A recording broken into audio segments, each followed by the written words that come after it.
আসসালামু আলাইকুম। আমরা এখন দেখব যুব ও ক্রীড়া মন্ত্রণালয় এর ষাটমুদ্রাক্ষরিক কম্পিউটার অপারেটর পদের লিখিত পরীক্ষার গণিত অংশের প্রশ্ন সমাধান। আমাদের চ্যানেলটির সাথেই থাকুন। আমরা প্রতি পরীক্ষার পর চেষ্টা করি সেই পরীক্ষার প্রশ্নের গণিত অংশের সমাধান ভিডিও আকারে আপলোড করার জন্য। অঙ্ক শুরু হবে 12 নম্বর অঙ্ক দিয়ে। 12 নম্বর অঙ্কে বলা ছিল দুইটি সংখ্যার গুণফল 1536, সংখ্যা দুইটির লসাগু 96 হলে গসাগু কত? তো আমরা জানি সংখ্যা দুইটির লসাগু ইন্টু গসাগু ইকুয়ালস হচ্ছে সংখ্যা দুইটির গুণফল। এটা হচ্ছে সূত্র। তাহলে আমাদের বের করতে হবে হচ্ছে এখানে গসাগু। তাহলে গসাগু ইকুয়ালস আসবে হচ্ছে সংখ্যা দুইটির গুণফল ভাগ আসবে হচ্ছে লসাগু। তাহলে সংখ্যা দুইটির গুণফল হচ্ছে 1536 আর লসাগু যেটা প্রশ্ন দেওয়া আছে হচ্ছে 96। ভাগ করলে পাওয়া যাবে হচ্ছে 16, অর্থাৎ 16 হবে হচ্ছে গসাগু। এটি হবে এই প্রশ্নের উত্তর। তারপর প্রশ্ন নাম্বার 13। নাম্বার 13তে বলা আছে একটি বাঁশের 3 ভাগের 1 অংশ কাদায়, 5 ভাগের 3 অংশ পানিতে এবং 6 হাত পানির উপরে আছে। বাঁশটি কত হাত লম্বা? তো ধরেই বাঁশটি x হাত লম্বা। তো x হাত লম্বা হলে এখানে যেটা বলা আছে x সমান সমান আসবে হচ্ছে আমাদের 3 ভাগের 1 অংশ, অর্থাৎ x/3 অংশ হচ্ছে কাদায়, 3x/5 অংশ হচ্ছে পানিতে এবং বাকি 6 হাত উপরে। এই আসবে হচ্ছে হিসাব। তাহলে আসবে হচ্ছে x ইকুয়ালস 3 5 15 আসবে হচ্ছে 5x plus 9x plus 6 into 15 equals আসবে হচ্ছে 6 15 90, বা এটা আসবে হচ্ছে 15x ইকুয়ালস আসবে হচ্ছে 14x প্লাস 90, বা বিয়োগ করলে x ইকুয়ালস আসবে হচ্ছে 90, অর্থাৎ 90 হাত হবে হচ্ছে বাঁশের দৈর্ঘ্য। এটাই এই প্রশ্নের উত্তর। তারপর প্রশ্ন নাম্বার 14 ক। 14 কতে বলা আছে √3 into √5 whole to the power 4 equals কত? তো এটা করলে আসবে হচ্ছে √3 whole to the power 4 into √5 whole to the power 4। Square দিয়ে রুট কাটা যায়, সেই ক্ষেত্রে আসবে হচ্ছে 3 স্কোয়ার, আর স্কোয়ার দিয়ে 4 কাটাকাটি করলে থাকবে হচ্ছে 2, আসবে হচ্ছে 5 স্কোয়ার ইকুয়ালস আসবে 9 ইন্টু 25 ইকুয়ালস পাওয়া যাবে হচ্ছে 225। এই 225 হবে হচ্ছে এই প্রশ্নের উত্তর। তারপর প্রশ্ন নাম্বার 14 খ। 14 খতে বলা আছে 2 inverse 1 plus 5 inverse 1 whole to the power inverse 1 equals what? তো এটা করলে আসবে হচ্ছে 1/2, এটা আসবে হচ্ছে 1/5 whole to the power inverse 1, এইটা আসবে হচ্ছে 10 5 প্লাস 2, তাহলে আসবে হচ্ছে 7/10 whole to the power inverse 1 equals আসবে হচ্ছে 10/7। এই 10/7 হবে হচ্ছে নির্ণয় মান। এটি প্রশ্নের উত্তর।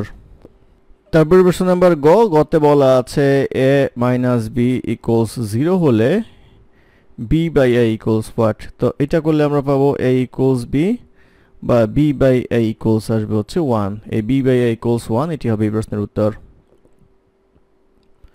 তারপর প্রশ্ন নাম্বার 14 ঘ। 14 ঘতে বলা আছে tan 45 degree equals what? tan 45 degree equals হচ্ছে 1। এটি এই প্রশ্নের উত্তর।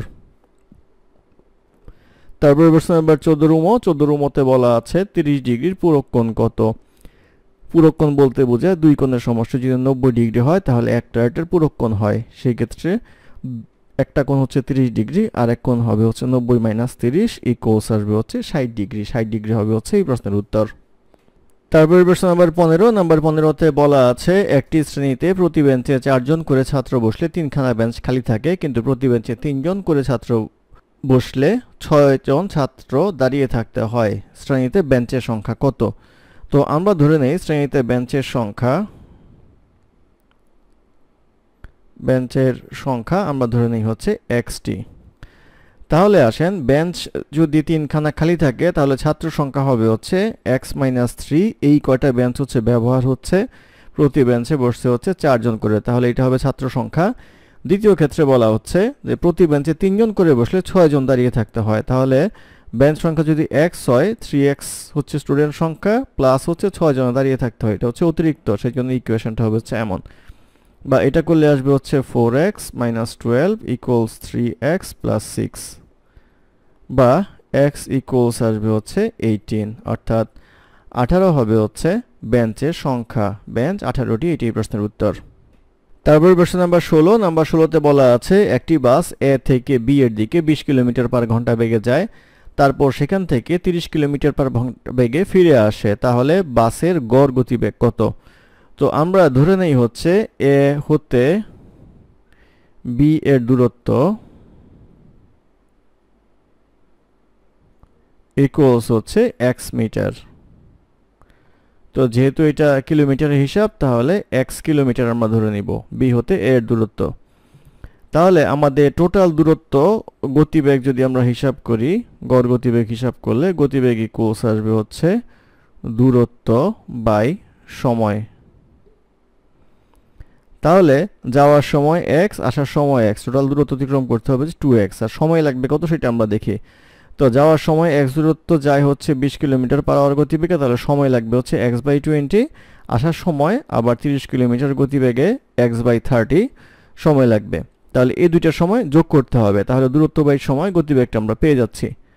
এটা আসবে হচ্ছে 2x, এটা আসবে হচ্ছে 60, 3x প্লাস 2x, এটা পাশাপাশি করছি আমরা, এটা করবে নিচে নিচে, আসবে হচ্ছে 5x/60, এটা কাটলে আসবে হচ্ছে 12, x কাটা 12 দুগুণে আসবে হচ্ছে 24। অর্থাৎ গতিবেগ, গড় গতিবেগ আসবে হচ্ছে 24 কিলোমিটার পার ঘন্টা। এই 24 কিলোমিটার পার ঘন্টা হবে হচ্ছে এই প্রশ্নের উত্তর। তারপর প্রশ্ন নাম্বার 17, 17তে বলা আছে একটি দ্রব্য 6% লাভে বিক্রয় করা হলো, যদি ক্রয় মূল্য 4% কম এবং বিক্রয় মূল্য 4 টাকা বেশি হতো, তাহলে 12.5% লাভ হতো। দ্রব্যটি কত মূল্যে ক্রয় করা হয়েছিল? তো আমরা ধরে নেই হচ্ছে ক্রয় মূল্য ইকুয়ালস হচ্ছে 100x। তো 6% লাভে বিক্রয় মূল্য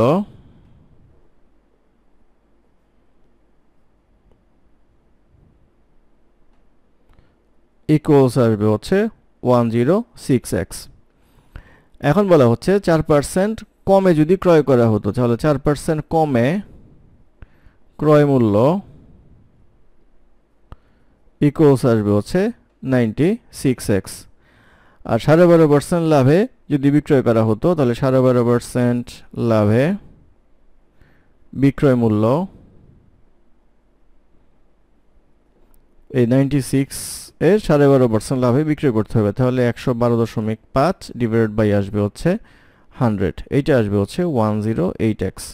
এখন প্রশ্নে বলা হচ্ছে যে বিক্রয় মূল্য 4 টাকা বেশি হতো, তাহলে আগের বিক্রয় মূল্য হচ্ছে 106x আর এখনকার বিক্রয় মূল্য হচ্ছে 108x, তাহলে 108x মাইনাস 106x ইকুয়ালস আসবে হচ্ছে 4 টাকা, বা এখান থেকে 2x ইকুয়ালস 4 বা x ইকুয়ালস আসবে হচ্ছে 2। প্রশ্ন জিজ্ঞাসা করা হচ্ছে দ্রব্যটির কত মূল্যে ক্রয় করা হয়েছিল? ক্রয় মূল্য হচ্ছে, অতএব ক্রয় মূল্য